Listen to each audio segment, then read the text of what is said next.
चिपळूण येथील खिर्डी एमआयडीसी परिसरातील 3M paper mill कंपनीला आज सोमवारी अचानक भीषण आग लागून परिसरात एकच गोंधळ उडाला। दुपारी अचानक उठलेल्या धुरांच्या लोटानंतर अग्निशमन दलाला माहिती देण्यात आली। आगीनं काही क्षणातच रौद्र रूप धारण केलं होतं। कंपनीत मोठ्या प्रमाणात कागदाचा साठा असल्याने ज्वाळांनी क्षणार्धात वेग घेतला आणि आगीचं प्रमाण झपाट्यानं वाढलं। आग लागल्याची माहिती मिळताच कंपनीतील सर्व कर्मचाऱ्यांना तात्काळ सुरक्षित स्थळी हलवण्यात आलं।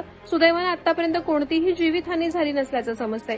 परिसरात मात्र प्रचंड धूर पसरल्याने स्थानिकांनी चिंता व्यक्त केली आहे। आगीवर नियंत्रण मिळवण्यासाठी चिपळूण नगर परिषदेच्या अग्निशमन दलाची गाडी घटनास्थळी दाखल झाली असून अग्निशमन दलाचे जवान शर्थीचे प्रयत्न करत आहेत।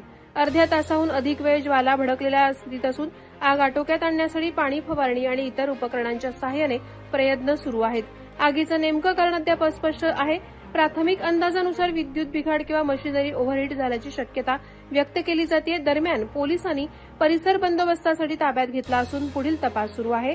प्रहार डिजिटलसाठी राकेश कोळी, चिपळूण।